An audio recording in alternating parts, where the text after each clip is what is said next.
Welcome back to This Is a Commander channel, where this is a Commander channel, and today I'm going to talk about Commander, tough rules, and cool interactions, episode 108. Today's episode is going to take a look at an effect that shows up a whole lot in Magic. It is on a lot of different Magic cards. In fact, I think it can be found on 29 cards, and it's an effect that is actually first seen in the set of Visions.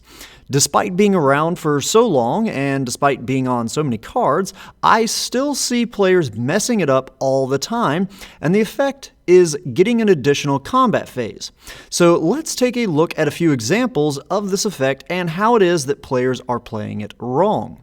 Relentless Assault is the granddaddy of this effect. It's the card that was printed way back in Visions, and over the years it has seen many reprints, and the wording on these reprints has changed a lot. So let's take a look at its latest printing as of this episode, which is Commander Legends, and its text is, "Untap all creatures that attacked this turn. After this main phase, there is an additional combat phase followed by an additional main phase." There is very specific wording used with this card, and it's easily missed. It says, "after this main phase when dealing with the additional combat phase that you get." So no matter when you cast this sorcery, it will always untap the creatures that attacked this turn. That doesn't matter. But in order for you to actually get the extra combat and main phases, the spell must resolve during a main phase. It can be confusing because it doesn't make it super clear that this is a requirement. Oftentimes I see players that just assume it means that after your next main phase, you'll get the extra combat phase and then the extra main phase after that. But sadly, that is not how it works. I see this come up all the time in Atali Primal Storm decks. Atali is a creature that says, whenever Atali Primal Storm attacks, exile the top card of each player's library. Then you may cast any number of spells from among those cards without paying their mana costs. So when a player exiles their own Relentless Assault, or maybe they even exile an opponent's Relentless Assault, these are cast right then and there as part of the resolution of Atali's ability, which is during the Declare Attacker step of the combat phase, so not during a main phase. It's still a powerful card to run in your decks with commanders like Atali. I'm not suggesting that you take it out of those decks, but just be aware that the extra combat part does require it to be resolving during a main phase. Another commander that sees a lot of these kind of Relentless Assault type stuff is Isshin to Heavens as one, as he doubles up attack triggers and extra combats gives you more chances to trigger those combat attacks. Isshin also likes to run permanents that give extra combats, like what we see on cards like Hexplate Wallbreaker and Aurelia the War Leader. The Wallbreaker is an equipment that says, whenever equipped creature attacks, if it's the first combat phase of the turn, untap each attacking creature. After this phase, there's an additional combat phase. And then Aurelia says something very similar with, whenever Aurelia the War Leader attacks for the first time each turn, untap all creatures you control. After this phase, there's an additional combat phase.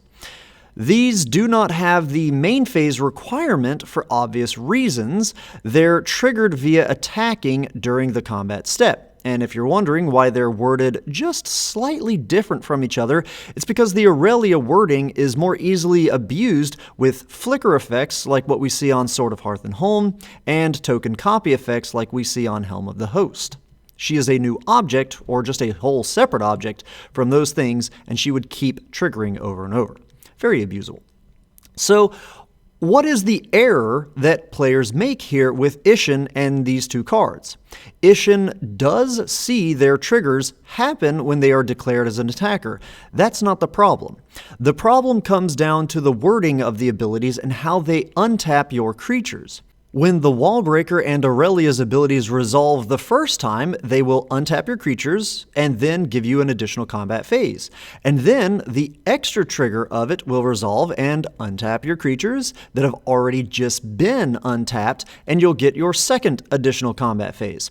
This means that during bonus attack number 1, you will tap your creatures down to attack, and then you'll go to bonus attack number 2, and try to declare your creatures as attackers for the third time, but they never got untapped from that previous attack. That's the problem. The untapping part of the ability happens back to back. Of course, if you have other means of untapping your creatures, or if they have vigilance, then this is not a problem. But that's not typically the case. You don't see vigilance that often in these decks.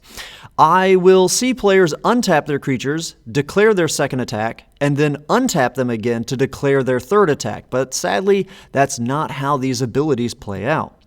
Finally, one of the most confusing extra combat cards out there is Moraug, Fury of Akum.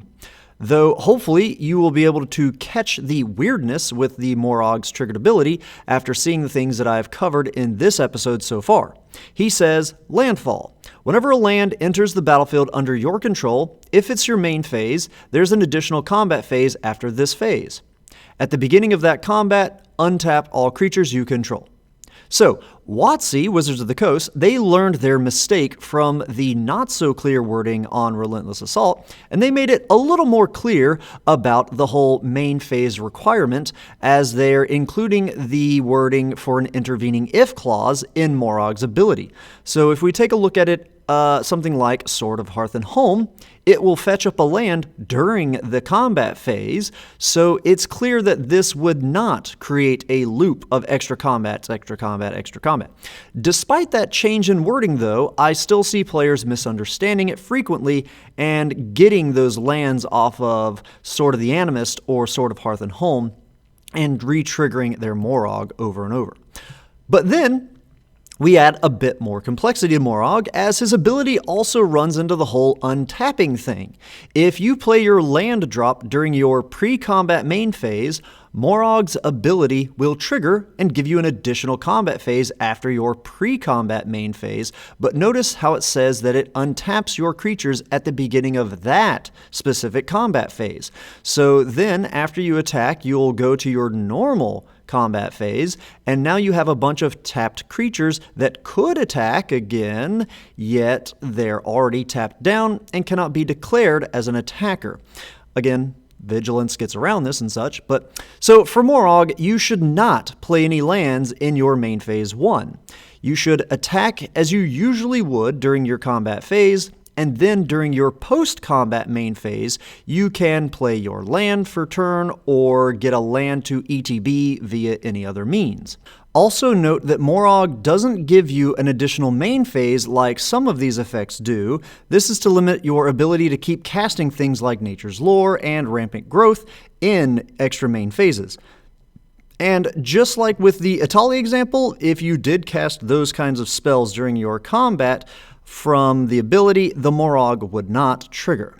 And finally, the last thing that I'll mention about these extra combat effects, if you have things that put creatures onto the battlefield tapped and attacking, like from Kalia of the Vast, and then you use one of these extra combat phase effects, those creatures that you put out onto the field already attacking will not be able to attack in the extra combats unless you have an effect granting them haste. They were only attacking before because of the effect that put them out attacking, but now you're actually having to declare them as an attacker during your extra combat, which does require them to not have Summoning Sickness, which they still technically do have. Anyhow, that's all I've got for today's episode. As always, I hope that all of you have found this video to be entertaining at least, and I hope that a few of you have even learned something about the crazy rules in this great game of Magic. Have a good one. Ta-ta.